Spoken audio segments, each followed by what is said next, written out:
Estamos ao vivo? Começando mais uma live do Conde aqui. Saudações a todos vocês. Saudações democráticas. Agradecer a presença. Vamos chegando aqui, vamos chegando no YouTube, vamos chegando no Facebook. Vamos falar, quero falar sobretudo da Lava Jato, dessa notícia de que eles vão administrar essa fortuna bilionária de corrupção que foi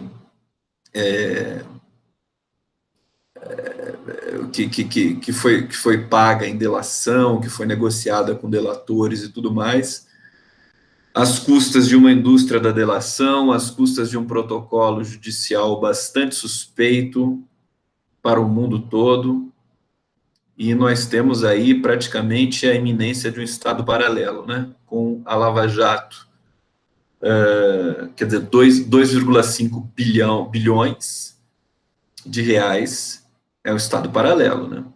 Para uma operação administrar, eles parece que vão fazer uma ONG para administrar essa fortuna, para quê?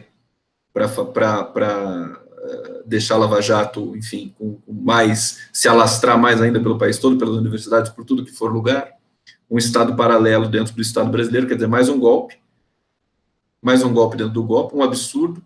O TCU já está investigando, mas o TCU, nessa altura do campeonato, pode esquecer. Está aparelhado. Isso é escândalo internacional. E acho que o Brasil, enfim, amarga, a situação pode piorar. Bom, antes de eu começar nossa resenha aqui, quero saudá-los a todos. Vou falar da desfile da Paraíso do Tuiuti.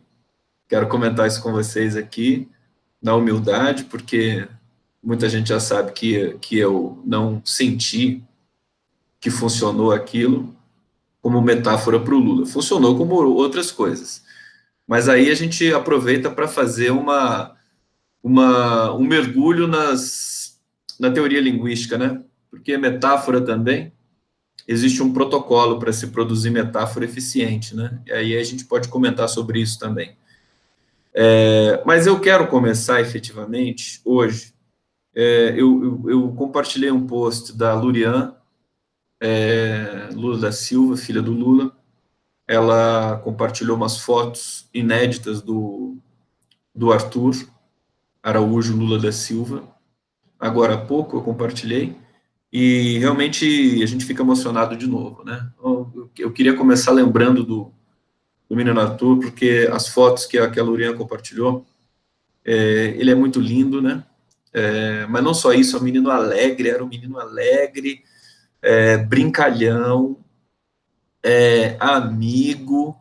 As fotos são dilacerantes, né? Ver o Arthur ali brincando, acho que eles brincavam que ele era o rei Arthur e tal, muito na base da camaradagem, da brincadeira. Quer dizer, foi um baque, né? Essa perda para o Brasil, para o Lula, para todos nós. Quando morre uma criança, o mundo fica muito pior, né, do que ele já é. Vi as fotos, fiquei muito comovido e continuo desejando aí, porque não deve estar sendo fácil para a família toda nesse momento, nem para o Lula. Não deve estar sendo fácil para ninguém, família, dos amigos, dos mais próximos. Então eu queria mais uma vez aqui lembrar o Arthur. Acho que ele vira símbolo, né? Arthur Araújo Lula Silva é um símbolo. Eu quero escrever sobre ele, eu quero, enfim, ter muito presente na minha vida a imagem desse menino lindo, amigo, que amava o avô, amava todos os familiares. A gente vê, ele amava como é que é o nome da filhinha da Bisa, né? A bisneta do Lula. É um nome lindo. Agora me deu branco. Se alguém me lembrar, por favor, me ajuda aqui, né? É um nome lindíssimo, a bisneta do Lula. Daqui a pouco alguém me lembra. E ele, assim, todo amoroso com a bebezinha. É uma coisa, é uma situação que a gente realmente você freia, você para, e aí você tem que recomeçar. Tem que recomeçar. Tá bom para tocar, tá bom para a gente trazer a música brasileira, né? Tô sentindo muita falta.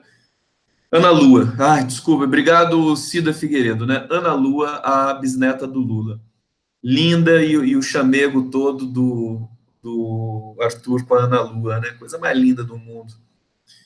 E tava na hora de. Eu tô pensando aqui numa música do Gonzaguinha, né? Recomeçar, né? Recomeçar. Essa agora é a música do Gonzaguinha na veia, né? Eu prometo que eu volto a tocar essa semana para vocês aqui. Tô sentindo falta de tocar o violão, de trazer a música brasileira, de trazer. Acho que esse momento agora pede muito a música brasileira, um momento de dor, é um momento de restauração também do próprio luto. E queria dizer isso para vocês. Vocês sabem que era só uma questão técnica. Eu vou ver se eu mexo, se eu antecipo essa questão técnica aqui para a gente voltar a tocar. Tudo bem? Então, agradeço a todos vocês. Tem recado para o Lula? Quiserem mandar recado para o Lula, mandem para mim e eu leio aqui durante a live. Vou começar. Deixa eu ver aqui o meu roteiro. Vamos lá. Bom, o carnaval, né? Carnaval. Hoje ainda tem, né? Hoje ainda tem carnaval. O Conde não é o sujeito do carnaval. Eu sou o carnaval, eu vejo o carnaval com os olhos de alguém que está querendo a volta da democracia, com os olhos da sociologia, com toda humildade, com todo respeito, mas não sou o fulião tradicional. Sei que muitos de vocês caíram na folia, isso é muito bacana, mas o Conde não. O Conde, a folia do Conde é mental, né? E eu quero falar justamente desse desfile da Paris do Tuiuti, e muita gente ficou ambíguo, né? Ficou uma coisa ambígua. E eu adoro as coisas ambíguas. Elas são interessantes. Elas ilustram questões importantes políticas, questões sociais e tudo mais. Questões do sentido, questões da linguagem. E, bom, hoje, logo que eu acordei, eu comecei a ver, não fiquei acordado para assistir o desfile da Paraíso de Tuiuti. Eu acordei e fui logo procurando para ver o que tinha rolado. E aí comecei a ver no meu Facebook que as pessoas, a maioria naquele momento estava se queixando, falou, pô, mas me decepcionou, aquela coisa e tal, né? Em geral, a primeira percepção assim foi de decepção. E aí eu fiquei preocupado, fiquei curioso, porque eu estava numa expectativa muito grande, e fui ver no YouTube o desfile da Paris do Tuiuti. E vi. E entendi que aquela decepção fazia sentido, tá? Embora eu não quero fazer um cavalo de batalha com relação ao Paraíso da Tuiuti, tá? Eu fiz uma postagem hoje, teve aí uma polêmica, o que é muito bom, diga-se de passagem, né? Que é meu perfil democrático. A gente precisa discutir realmente as coisas e divergir, enfim, mas com argumentação, né? Não com palavra de ordem nesse sentido. E aí, ficou esse sabor ambíguo do desfile. Eu acho importante falar, porque ele ilustra a situação brasileira nesse momento. É uma situação, a Paris de Tuiuti é um sintoma, a meu ver, do que o Brasil está passando nesse momento, ainda, que é uma incapacidade de verbalizar na sua completude cígnica o ex-presidente Lula. De uma certa maneira, a escola de samba quase que pediu desculpa. Falou, olha, eu vou falar do Lula, mas desculpa. Desculpa, eu vou usar o bode. Tá? Então, isso independente dos méritos da Paris do Tuiuti, o desfile foi bonito. O samba é lindo. A melodia é linda, a letra é muito bonita. Tá? Os adereços, tudo foi muito bonito. Mestre Sala porta-bandeira. Tecnicamente, achei um desfile muito bonito. Agora, essa questão política, que volta à tona em função não só de expectativa, tá? A expectativa também não é exógena, a expectativa é endógena. Quando uma escola de samba se propõe a contar a história de um bode que se elege vereador da pobreza do Nordeste, retirante, um bode retirante, tá? ela se propõe, solta o tema, ela cria expectativa. Ninguém criou expectativa para ela. Tudo bem? Eu acho que o mundo do discurso é um mundo competitivo mesmo, a gente tem que discutir o sentido. Eu não me intimido com essas coisas, não. E aí eu quero dizer o seguinte, assisti o desfile e não senti a presença do Lula ali em nenhum momento. Nenhum momento. Aí depois que você não sente, o que você faz? Evidentemente a plateia gritou no final, né, Lula livre e tal, mas aí é a plateia. É a plateia. Estou falando do desfile em si. Eu acho que tem algumas confusões. Eu acho que a metáfora, se você quer produzir metáfora, a metáfora tem método. A metáfora não é você, não, vou falar do bode, aí todo mundo vai saber que é o Lula. Não é assim. Você precisa de uma estrutura. Ainda mais num discurso de um desfile de escola de samba. Precisa de estrutura. Eu não quero ser carnavalesco e ficar comentando aqui. É o que eu quero extrapolar a mera discussão sobre carnaval. Eu quero dizer de uma questão que se alastrou pelo Brasil, que é a dificuldade de nomear o Lula.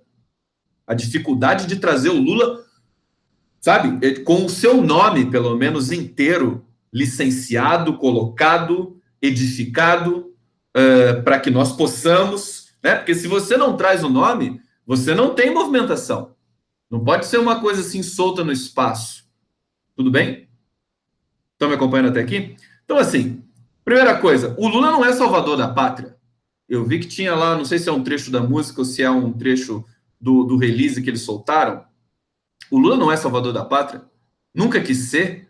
Acho até deselegante. Acho que salvador da pátria é um sentido pejorativo. Isso é nome de novela da Globo. Será que fizeram desfile para agradar a Globo? Eu senti em alguns momentos muito isso. Um desfile para agradar jurado e um desfile para agradar a Globo. Eu tô sem meus óculos hoje, né? Tudo bem? Posso ficar sem meus óculos hoje? É que eu tô assim, tô dando um tempo, né? Tô dando um tempo, assim, para ver se eu enxergo alguma coisa na minha frente. Veja, eu sei que muita gente se encantou, não tô querendo fazer cavalo de batalha. Se você amou a Tuiuti, ame. Ótimo. Tem muitas outras coisas. Eu quero falar da situação política. Então, e eu quero falar de sentido também. E eu quero falar de transmissão de carnaval. Tá, não acho que o Lula seja o salvador da pátria. O salvador da pátria é o Lima Duarte, que é tucano. Que foi mais ou menos inspirado no Lula, aquela novela, né? O que não dá para ser inspirado no Lula hoje no Brasil e naquele tempo também, né? Então não é salvador da pátria. O Lula é um cara que constrói as coisas democraticamente, extrapola essa tipologia pequeno burguesa. Tem esse negócio de salvador da pátria. Isso é horrível. Desculpa a minha franqueza. E aí, outra coisa, o Lula não é um bode também. Desculpa. Não acho o Lula baixinho. Fala, baixinho? Para com isso. O Lula não é bode e ele não se elegeu vereador. O Lula se elegeu presidente da República, meu querido. É muito... Não tem como você fazer uma comparação com o presidente. O Lula pode ser o Prêmio Nobel da Paz. Então, assim, se quiser diminuir o Lula, não precisa de uma escola de samba. Você pega a imprensa brasileira, a Folha de São Paulo, e você diminui o Lula fácil. Eu acho que teve equívocos conceituais. Eu acho que faltou uma pesquisa dessa vez. O Jacques Vasconcelos é tão competente, eu acho, admiro o desfile dele do ano passado, maravilhoso, impecável, mas acho que faltou pesquisa. Acho que faltou pesquisa de linguagem. Não é nem historiográfica, dessa vez uma pesquisa de linguagem. Porque se você quer fazer uma metáfora, se você quer fazer ela funcionar, você tem que ter artifícios, tem que ter recursos técnicos do mundo da produção de sentido. Uma metáfora não é assim, só porque você quer. Tem que construir. E também tem a gente falando aqui do bode expiatório e tal, tudo mais. Bom, aí já alastra para outros movimentos da linguagem. Mas do ponto de vista, né, não sei se foi a intenção da Tuiuti evocar Lula. Me falaram de várias passagens ali, mas pontuais. Passagens pontuais. Não a estrutura do samba enredo. Você pegar a letra do samba enredo, nada ali vai fazer alusão a Lula. tá? Estou dizendo isso do ponto de vista técnico. Eu fiquei decepcionado? Não, não se trata de ficar decepcionado. Isso é uma outra questão. É uma outra questão. Eu acho que carnaval é carnaval, manifestação é manifestação. De uma certa maneira, a gente tem que separar as coisas. Mas como nós estamos num momento muito difícil do Brasil, muito peculiar, por exemplo, o desfile do ano passado da Tuiuti foi absolutamente avassalador. Por quê? Porque ela nomeou diretamente. O vampirão estava lá em cima. Vocês se lembram disso?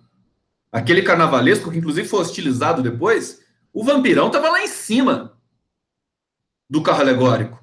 É o Michel Temer. Agora, eu digo para vocês, nomear o Michel Temer é fácil. Nomear o Bolsonaro é fácil. Nomear o Fernando Henrique Cardoso é fácil. Mas nomear Lula não é fácil. Porque o Lula é maior do que todos eles juntos. Né? E aí realmente mexe até na linguagem. Mexe até na linguagem. E aí vem. Eu fiquei muito feliz com as divergências que apareceram no meu post, porque eu pude responder, eu fui lá e respondi. E elas trouxeram outras questões também para a cena. Né? Na vertigem de você aplacar essa ambiguidade da sua percepção e tentar argumentar para construir uma leitura que faça você aceitar o desfile da Tuiuti como uma homenagem a Lula, muitas coisas interessantes apareceram, embora eu não concorde com elas, mas foram interessantes. Tá? O Lula é maior que o Brasil. Também acho, Luciana Blues. O Lula é maior que o Brasil. Com todo respeito, tá? Porque daí teríamos de significar o Brasil também, né? Que é a elite brasileira, sem dúvida nenhuma. É que o Lula, ele se mistura, ele entra em relação de sinonímia com o povo brasileiro. Quando ele fala, o povo fala, e vice-versa. Deixa eu olhar um pouquinho o YouTube aqui, para eu não me alongar muito no monólogo do Conde. Queridos, estão aqui, será que tem recado para o Lula aqui? Tem recado para o Lula aqui? Vamos ver se eu acho uma piracema de recado para o Lula. Eu vou pescar. Eu vou pescar aqui. Estou rodando a minha barra do chat. Daqui a pouco eu vou ter super chat. Daqui a pouco eu vou ter uma captação aqui de recursos que vocês vão poder me ajudar. Espero que vocês me ajudem. Então, veja, eu não quero tirar o mérito da Tuiuti de jeito nenhum. Estou falando de linguagem, estou falando de Brasil, tá? E que essas questões de sentido, de político, da dimensão do Lula, da metáfora, todas apareceram nesse desfile. A gente pode entender esse desfile como uma questão pedagógica, um sintoma. É um sintoma, porque, olha, quem nesse carnaval mostrou, vestiu a camisa, quem nomeou Lula livre, foi espancado pela PM. E teve o braço quebrado. 2 vezes. Um folião. Tá estranha essa luz aqui. Tá vendo? Eu preciso comprar uma luz nova. Vocês precisam me ajudar. Eu preciso comprar uma iluminação profissional aqui para minha live. Então, o folião, que coincidentemente era do meu advogado, que é dirigente do PT de Atibaia, foi espancado pela polícia. Então, você vê que o noticiário do carnaval, ele voltou, enfim, nem ditadura militar. Nós vivemos um momento pior que a ditadura militar, eu vou dizer isso para vocês hoje aqui com todas as letras. Já disse antes, mas a cada dia que passa, eu recebo um conjunto de argumentos que intensificam essa percepção para mim de que Temer, Bolsonaro é pior do que Médici, Geisel. É muito pior. Tá? Com todo respeito a todos aqueles que foram torturados na ditadura, que foram mortos, respeito imenso, mas hoje no Brasil morre mais gente do que na ditadura militar. Nas periferias, e já tem gente morrendo de fome, e já tem muito índio morrendo por ruralistas ali, assassinos, naquela região norte brasileira, conflagrada. O governo Bolsonaro quer abrir as reservas indígenas para garimpagem. Vocês viram essa notícia? Quer abrir para garimpagem. E aí? E ainda vai apresentar um projeto para que os indígenas não tenham palavra sobre o garimpo que poderá se estabelecer nas suas reservas.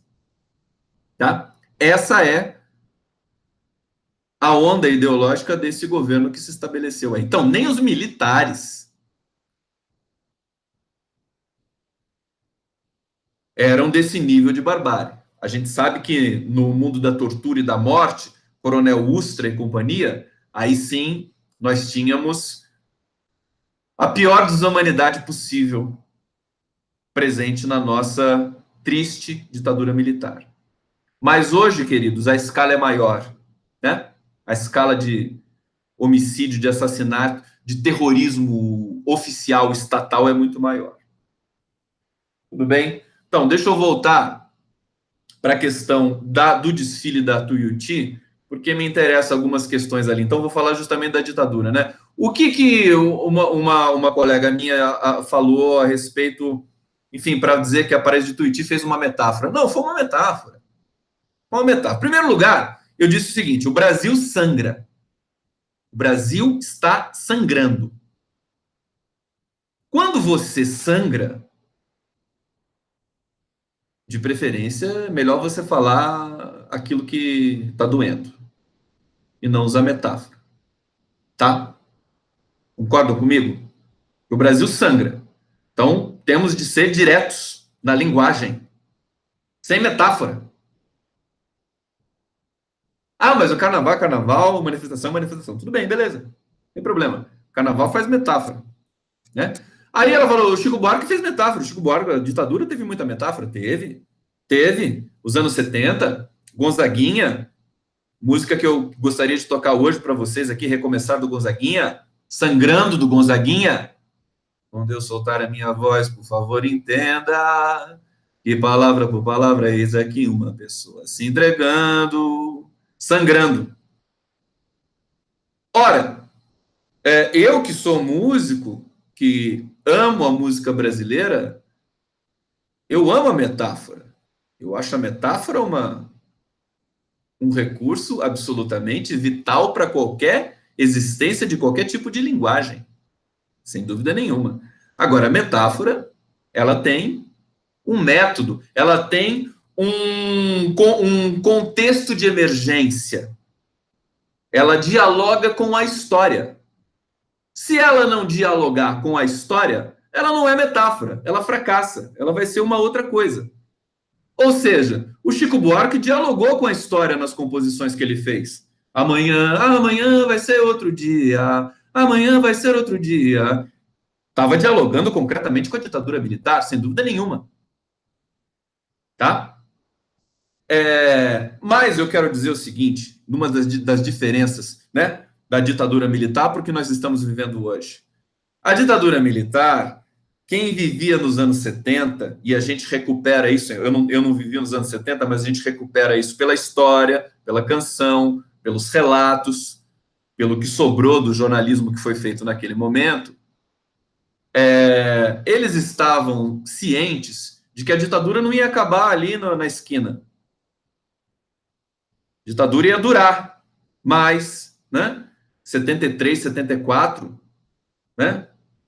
Pleno AI-5, a coisa pesada no Brasil. Tem gente que viveu a ditadura e que está assistindo a live aqui, ou confirma ou me ajuda a explicar esse tipo de fenômeno da ditadura militar. Nós, embora a ditadura tivesse concretamente estrangulada já em 1979, quando foi concedido anistia, né, em função da música também do Aldir Blanc e do João Bosco, o Bêbado Equilibrista, nós nos arrastamos com Figueiredo até 1974 e nos arrastamos com uma eleição indireta que colocou Sarney na presidência da República até 1989. Então, concretamente, o fim da ditadura militar, historicamente, você pode postular que não é 85, é 89. 89. Porque o Sarney foi eleito, né, o Tancredo morreu, o Tancredo foi eleito com eleição indireta, sem participação popular, portanto, sem democracia. Tanto que nós tivemos todas aquelas manifestações nas ruas pedindo democracia, que não veio, pedindo diretas. Não veio, não vieram as diretas. Ora, então a ditadura durou. População brasileira, durante a ditadura, quem não aderiu, né? Quem não.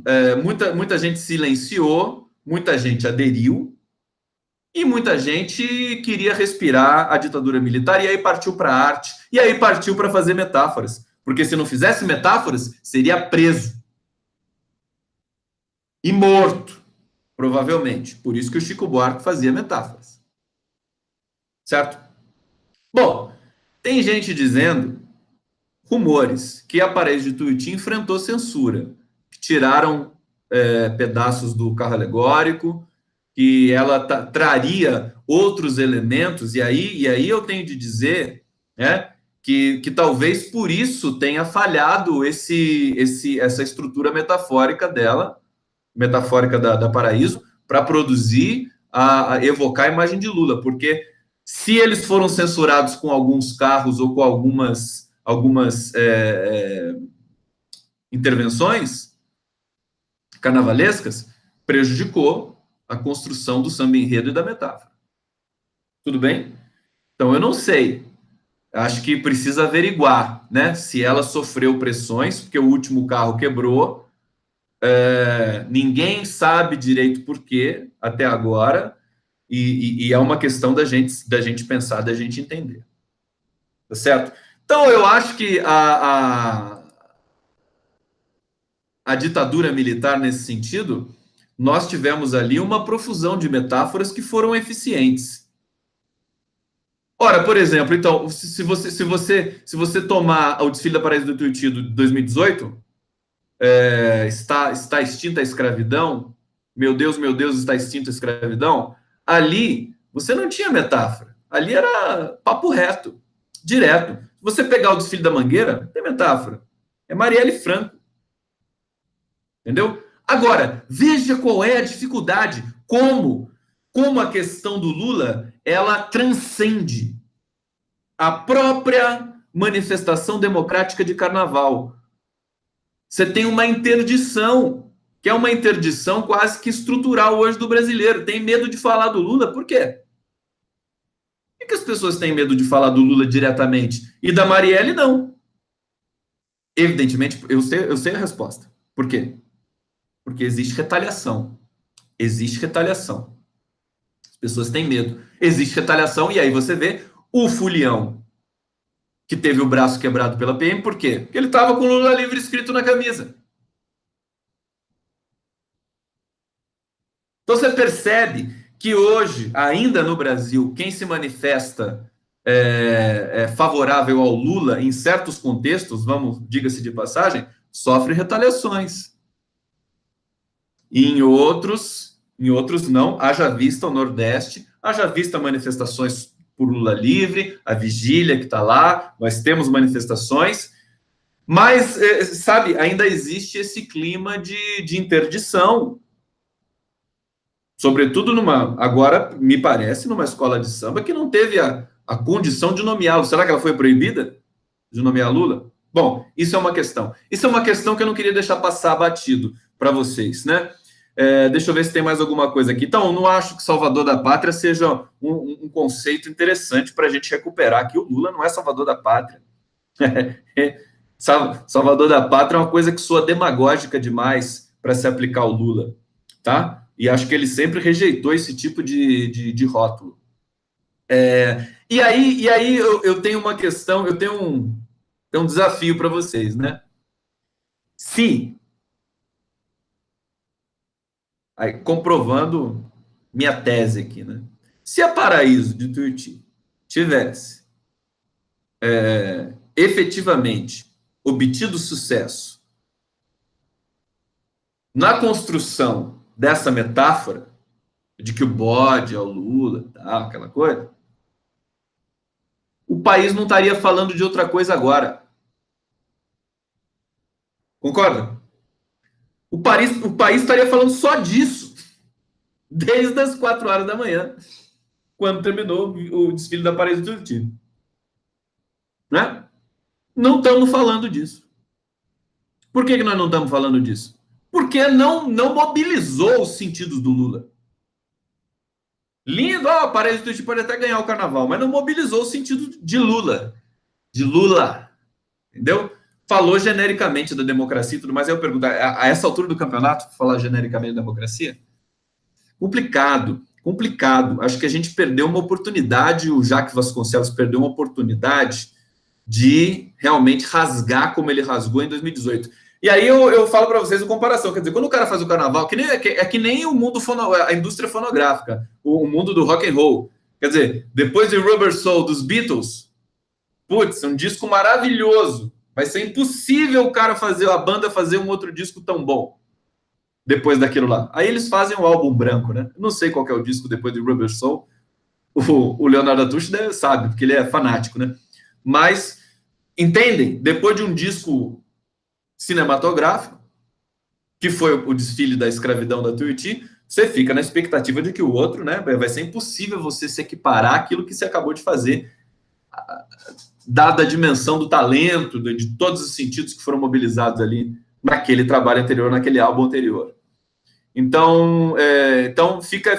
Outra coisa que eu acho interessante foi hoje a interpretação social ela vive numa corda bamba e eu levo muito a sério isso porque eu gosto muito disso. A interpretação hoje é coletiva, não é a interpretação que vem da sua cabeça, até porque sua cabeça também é coletiva. E eu conversei isso com alguns psicanalistas aí a respeito dessa pletora de significações e identidades que atravessam a sua mente. Você não é sozinho, né? Por dentro da sua cabeça passa a sociedade inteira o tempo todo. É assim que você formula interpretações sociais. E eu falei isso com o Romildo do Rego, né? O Romildo do Rego mencionou, e ele é um psicanalista lacaniano que não tem nenhum tipo de tendência àquela percepção junguiana do inconsciente coletivo. Não se trata de inconsciente coletivo. Se trata de que a linguagem é social e a linguagem você busca elementos no léxico, no enunciado, na sintaxe, na gramática, no seio social. Portanto, você é muitos. O Mário de Andrade já dizia também, né? Eu sou 300, sou 350. Somos múltiplos, todos nós. Ora, como fundamentar uma interpretação de uma escola de samba que faz um discurso X querendo atingir Y? Percebeu o que as redes estão falando? É uma pesquisa refinada, pesquisa do tipo Datafolha Ibope, do tipo Vox Populi. Você tem escala. Então, eu tive uma escala de decepções em escala com relação ao discurso da Paris do Tuiuti. Ora, isso é suficiente? Não. Você tem que, depois de constatada essa leitura coletiva que você sente através das redes sociais, você tem que conferir efetivamente o que aconteceu com aquele evento, com aquele enunciado histórico, que foi o desfile da Paris do Tuiuti. E eu fiz isso, eu fiz o protocolo todo. E cheguei à conclusão de que era ambígua a percepção sobre o desfile da Tuiuti. Mas eu cheguei, de acordo com a minha instrumentação técnica de ordem de interpretação de texto, que faltou alguma coisa para que se fosse efetivada a metáfora de Lula nesse desfile. Tudo bem? Então essa é a resenha da Paris do Tuiuti. Muito obrigado aqui até aqui.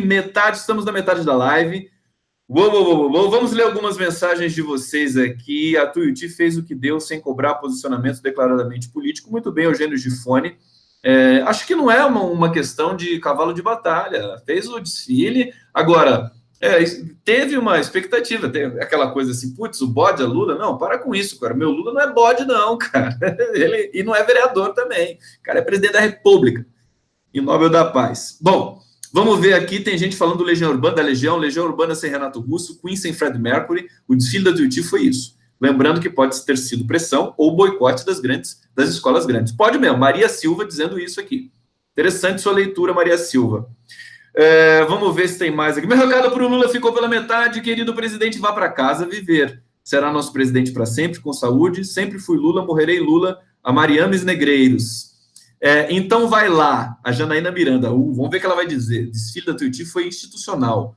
Poupando daqui, sonegando dali. Tá se parecendo com a oposição frouxa até aqui. Pronto, falei. Janaína Miranda.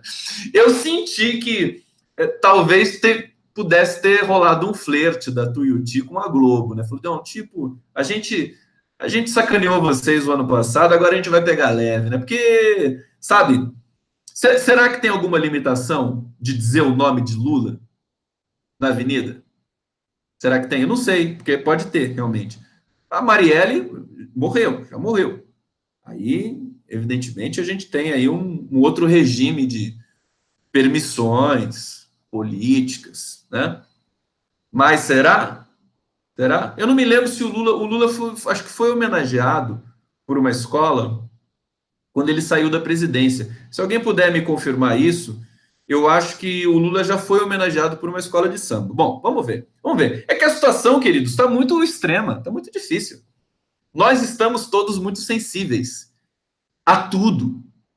Então, assim, a gente acabou de ver o Lula numa situação, depois de um ano quase, a gente viu o Lula de carne e osso aparecer, sem falar uma palavra, e causou fez o Brasil inteiro tremer.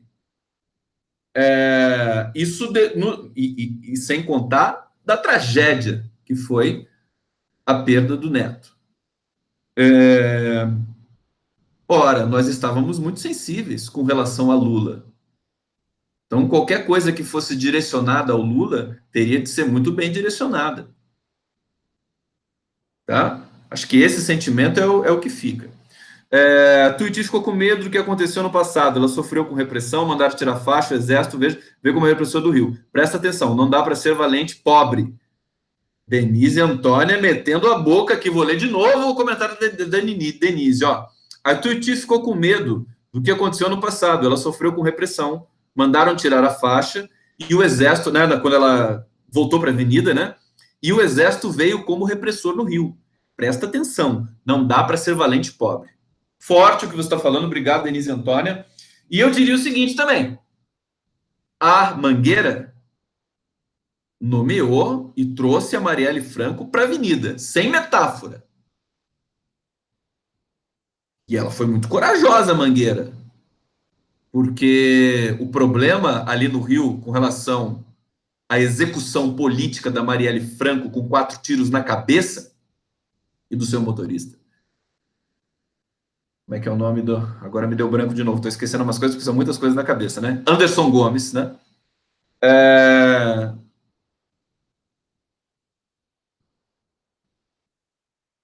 Está envolvido com as milícias do Rio de Janeiro, que estão envolvidas com o Bolsonaro, com o bolsonarismo e com Flávio Bolsonaro, que empregou essas figuras milicianos no seu gabinete.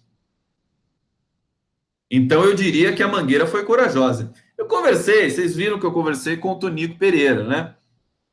Tonico também está lá no Rio, e ele vive intensamente as questões do Rio de Janeiro. Ele não é do Rio, ele é de Campos de Goytacazes. Ele, inclusive, disse que é um descendente dos índios Goytacazes, com muito orgulho, e é torcedor também do Campos de Goytacazes, né? O Tonico Pereira. E também tem conversado muito com o Rogério Skylab. E o Rio de Janeiro, né, com Wilson Witzel no governo e Marcelo Crivella na prefeitura, o Rio, eterna cidade maravilhosa, infelizmente está uma cidade horrorosa. Eu tive no Rio há pouco tempo atrás e falei para o Tonico Pereira, né? Cidade escura, Ipanema vazia à noite, quer dizer, uma das praias mais lindas do mundo, que tinha um eixo gastronômico ali também, poderosíssimo, vazia. E o Crivella não está nem aí para isso. Você tem esse princípio fanático de certos segmentos da igreja evangélica que são deletérios. Para você ter uma ideia, então, ele cortou o financiamento de escola de samba, cortou tudo ali no Rio de Janeiro, Crivella. Ele não quer alegria, não quer. Esse pessoal, a alegria para eles é uma ameaça, né? Felicidade é uma ameaça. Você tem uma ideia? Olha só o nível que nós chegamos. A Gaviões da Fiel em São Paulo tinha uma ala de frente que o diabo disputava com Jesus Cristo. E aparentemente o diabo ganhava. Você ter a bancada evangélica se manifestando e vai entrar com processo contra Gaviões da Fiel, porque dizendo que eles desrespeitaram a fé. Gente, é aquela pergunta que uma amiga que fazia: o que está acontecendo? O que está acontecendo, né? O que está acontecendo? Quer dizer, se tem um presidente da República que fala em matar petista, em executar sem terra, e faz sinal de arminha para lá e para cá, e você vai reclamar de um desfile de carnaval que tem Deus e o diabo, que é uma alegoria evidente? Gente, então você veja, nós estamos numa crise, por isso que a história da metáfora cai bem para a gente comentar, queridos. Nós estamos numa crise que não é só uma crise política, é uma crise linguística, é uma crise de linguagem. As pessoas literalizam as coisas, não sabem absorver mais o enunciado. Que por uma bancada evangélica não entender que o enunciado de uma escola de samba é alegórico, nem isso, nem entender que Deus e diabo são metáforas, eles literalizaram Deus e o diabo. É uma coisa infernal, né? É um retrocesso, Luciana Blus está falando aqui, é um retrocesso, não é um retrocesso político, social, é um retrocesso simbólico, é um retrocesso dos protocolos da linguagem humana que demorou 1 milhão de anos, não, 50 mil anos, pelo menos, 100 mil anos, 100 mil anos, a linguagem humana articulada, como nós conhecemos hoje, sujeito, verbo, objeto, ao longo de 100 mil anos, passa pela escrita, né? De 10 a 5 mil anos atrás, constitui essa maior invenção da humanidade, que é a língua, a nossa língua, né? A língua. A língua é a maior invenção tecnológica da humanidade. Continua sendo. Você não vai para a Lua, você não vai para Marte, você não constrói foguete se você não tem linguagem para produzir, enfim, para articular a construção de um projeto tecnológico concreto. Então, esse protocolo no Brasil e em algumas partes do mundo, ele está se retorcendo completamente. As pessoas não têm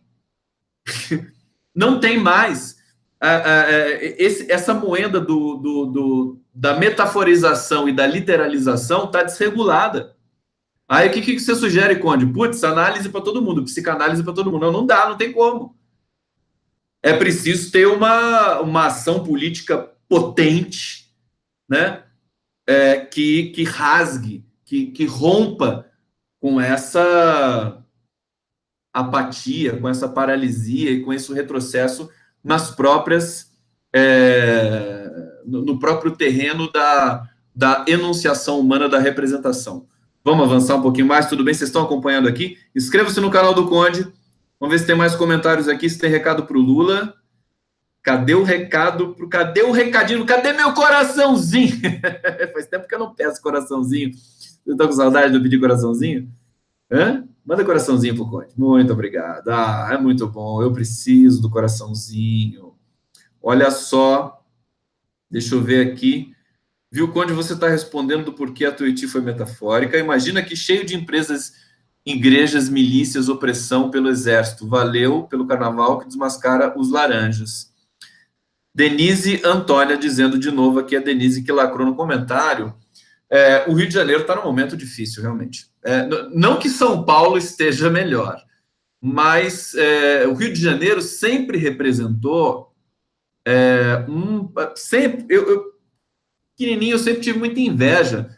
Tinha o Brizola no Rio de Janeiro, tinha o CIEPS, você tinha uma herança republicana ali de ter sido a capital brasileira, tinha um respiro ali, né? E até há pouco tempo atrás, mesmo com Sérgio Cabral, mesmo com toda aquela corrupção que nós assistimos, o Rio de Janeiro estava respirável. Tinha feito projetos ali na época do Lula, presidente da República, né? Projetos de socialização das favelas, enfim, do morro do Rio de Janeiro. Enfim, estava bonito. O Museu da Manhã, uma obra belíssima. O Rio de Janeiro é lindíssimo. É a cidade mais linda do mundo. E quem me diz isso é quem já viajou o mundo todo. A topografia do Rio de Janeiro não tem lugar no mundo todo. E a população carioca, quer dizer, dialoga com essa topografia, com essas praias, com esse jeito de ser e tudo mais, com essa alegria, com essa felicidade, e com aquela consciência política dos anos 80 que se perdeu depois do Moreira Franco. Quem me disse isso foi o Rogério Skylab, que se degradou completamente. E agora chegou no seu ponto máximo, né, de degradação absoluta, que é o Wilson Witzel e Marcelo Crivella. Sabe, que aí você se pergunta assim, mas o Crivella era senador na época do Lula. Como é que na época do Lula, então, esses caras não eram tão maus? Querido, sabe por quê? Não eram mesmo. Sabe por quê? Porque ali você tinha o Lula. O Lula presente, ele inibe essa volúpia degradante dos atores políticos. Eu vi isso. Certo? O Lula no comando, ele contagia as pessoas, porque ele tem um amor tão grande pelo povo, e ele é tão popular, e sempre fica tão popular, e sempre está de posse, sempre tá de posse do seu sentido político, sempre sorrindo, sempre trabalhando, sempre coordenando, de maneira vivaz, todo mundo que trabalha no seu ministério, ele contagia as pessoas. Então ele contagia o Zé Ruela do PMDB, que não entende porra nenhuma de política nem de governança. Ele contagia o infeliz do PP, que não entende bosta nenhuma de país. Esses caras queriam mostrar serviço pro Lula.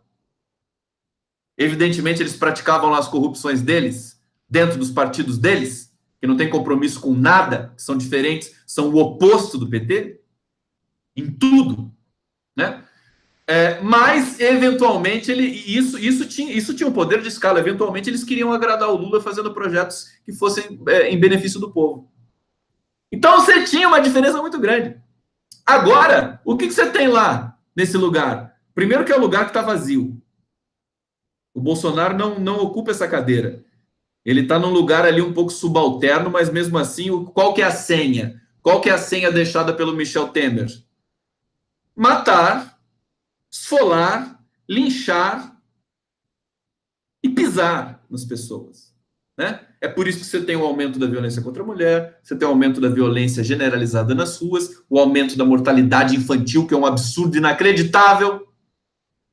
Depois de 20 anos de queda da mortalidade infantil no Brasil, voltou a crescer com Michel Temer e Bolsonaro. Você tem degradação dos programas sociais e extinção dos programas sociais. Você tem degradação dos programas de vacina.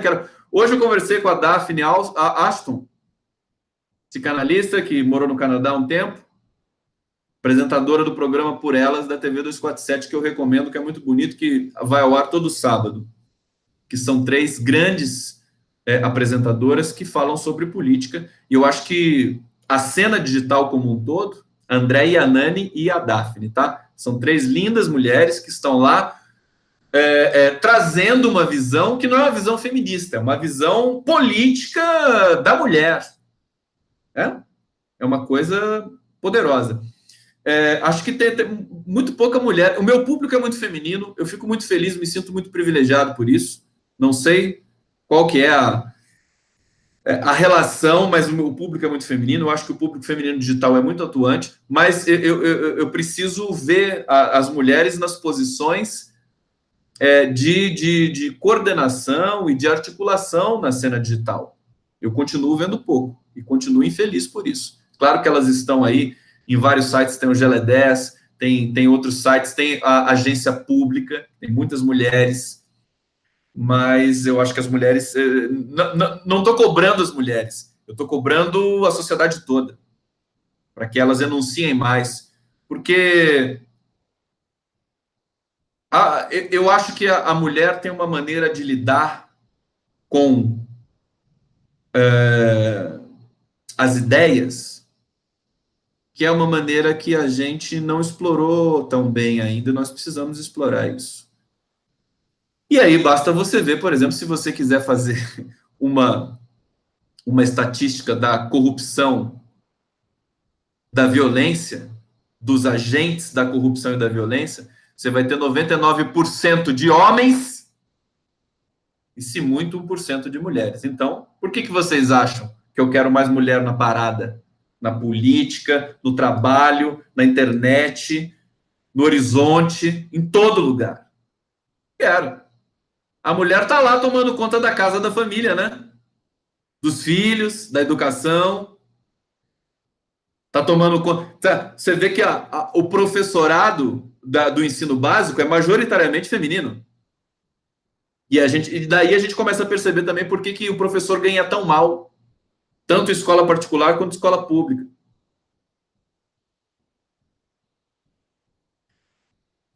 Outra coisa, o Lula sabia disso, sabe que a mulher representa o futuro em termos de governança. Você vê que o Lula está numa dimensão que realmente não é qualquer metáfora que vai construir a imagem do Lula. Ele sabia. A decisão dele de encaminhar Dilma Rousseff para a sucessão tem a ver com o fato dela ser mulher. Politicamente falando, não é nenhuma questão porque a Dilma era fodona, que sabia mandar, não é isso. Porque tem uma coisa simbólica muito poderosa em ser mulher e protagonizar um processo político. Por que você acha que também a Gleisi Hoffmann foi encaminhada para ser a presidente do Partido dos Trabalhadores? Bem, porque é mulher. E você vê como essas mulheres se saem na luta política. Vocês percebem isso? É muito poderoso. Basta ver uma Manuela, basta ver uma Jandira Fegali. Claro que você tem o Pimenta, você tem o Paulo Pimenta, você tem o Teixeira, você tem o Lindbergh, você tem uma porção de gente, tem o Freixo, que vai lá, tem o governador do Maranhão, que é muito legal, o Dino, Flávio Dino. Mas as mulheres têm sangue na veia, porque elas são mães, elas sabem como é que é esse negócio de defender a vida humana. Então, veja, e nós estamos num retrocesso medonho nesse campo enfim, o empoderamento é uma palavra ruim que ninguém mais gosta, né? Mas da presença da mulher na cena das decisões. Né? Então o Lula estava sabendo disso, encaminhou isso, e nós temos esse processo meio que interrompido agora. Com esse retrocesso absoluto, você vê, a vida militar é majoritariamente masculina também. Abriram aí algumas possibilidades para as mulheres, mas o que você tem? Você tem uma general lá? Você só tem general macho lá nesse governo. Enfim, é um horror. Vai ver dos 100 militares que foram empregados pelo governo Bolsonaro no segundo, terceiro e quarto escalão, porque no primeiro escalão tem 13 ou 15, porque o Bebiano saiu, entrou mais um militar, né? Então acho que tem 15. 14, 15 militares no primeiro escalão do governo. Vai vendo. Nem, sei lá, nem na ditadura do Franco na Espanha, nem em nenhum lugar do mundo, na galáxia, você tem uma militarização tão grotesca e tosca assim, tão absurda. E aí, no segundo, terceiro e quarto escalão, você tem 100 militares empregados. Olha que gracinha. Será que tem alguma mulher? Não tem. Posso apostar com vocês aqui sem pesquisar. Bom, deixa eu ver o YouTube. Vamos ver se tem recado para o Lula aqui. Não tem nenhum recadinho para o Lula? O Lula quer recado, gente. Manda um recado para o Lula aqui. Recado para o Lula. Você sempre vai ser o melhor presidente que existiu neste país.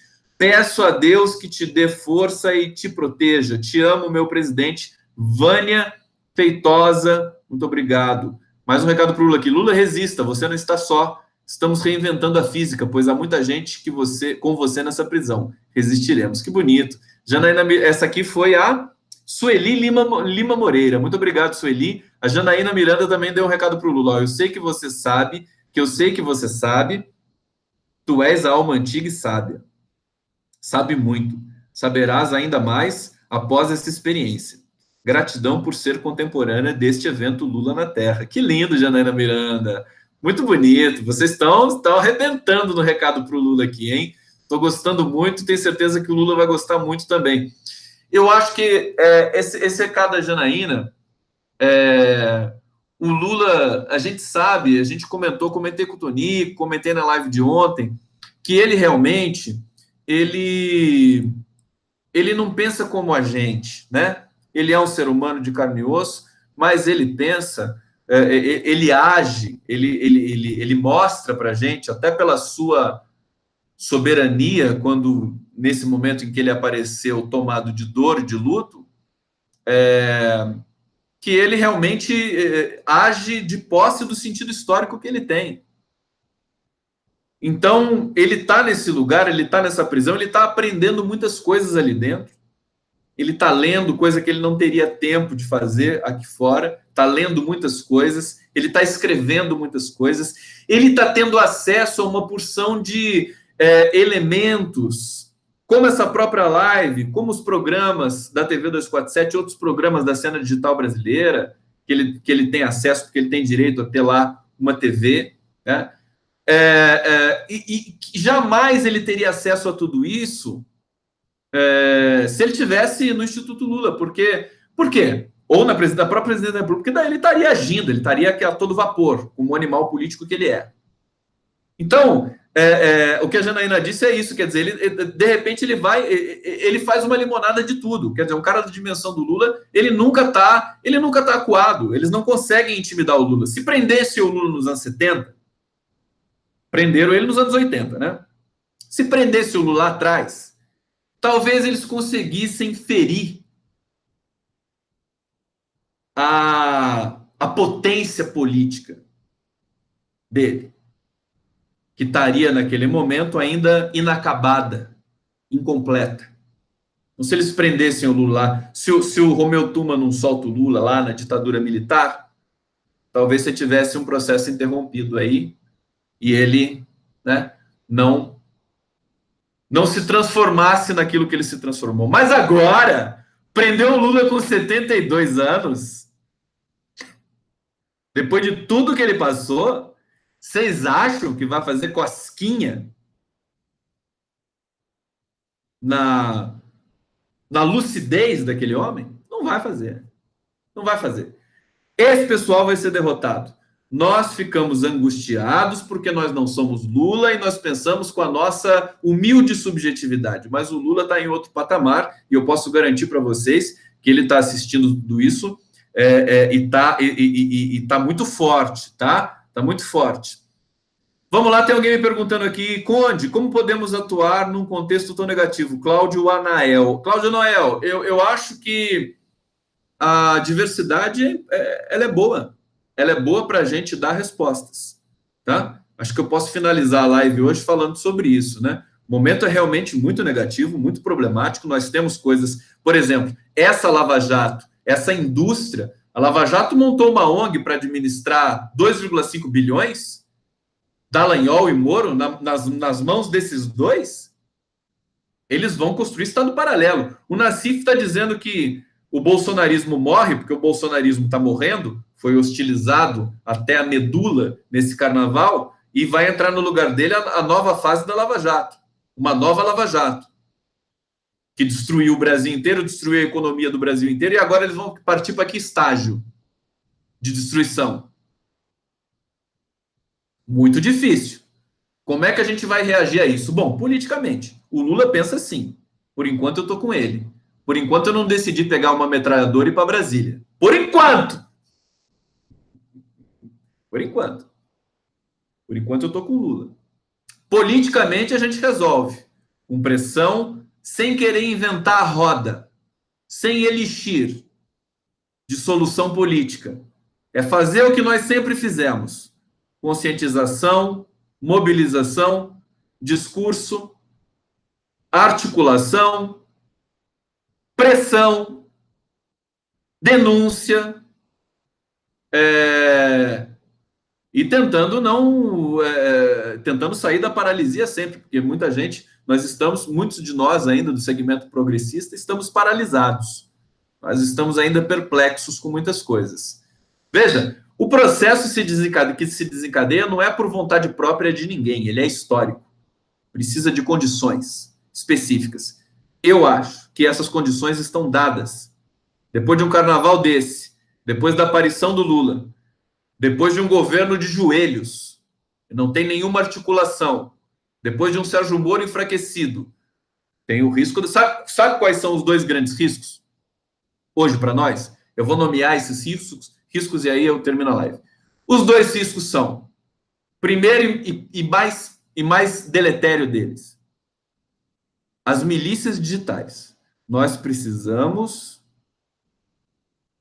derrotar essas milícias violentas digitais do bolsonarismo. Elas já caíram a menos da metade. Elas estão morrendo. Nós precisamos fortalecer esse movimento, acelerar essa morte das milícias bolsonaristas digitais. Tá? Nós precisamos fazer isso, porque senão o Congresso pode ficar sequestrado por essas milícias digitais. Porque o Bolsonaro não tem força nenhuma. A desnomeação da secretária do Moro foi feita pelas milícias digitais. A nomeação da Joyce Hasselmann para líder do governo foi feita pelas milícias digitais. Então, elas estão governando. Nós precisamos combater isso com a nossa força digital também. Isso está sendo feito. Isso está sendo feito. E, agora, o segundo elemento perigosíssimo é esse fundo administrado pela Lava Jato. Isso não tem precedente no mundo. Uma operação do Ministério Público administrar uma fortuna de 2,5 bilhões de reais. Aí você vai ter um Estado paralelo. Então, nós temos que mobilizar o que restou de instituição, temos que insistir. O tempo histórico enfim, ele demora, mas nós temos uma chance e não tem opção, queridos. Alguém vai jogar a toalha aqui? Alguém vai deixar de lutar? Não tem como fazer isso. Não tem como aderir a nada. Temos que lutar. Beijo do Conde e até a próxima live do Conde. Um grande beijo para vocês e eu vejo vocês amanhã. Valeu.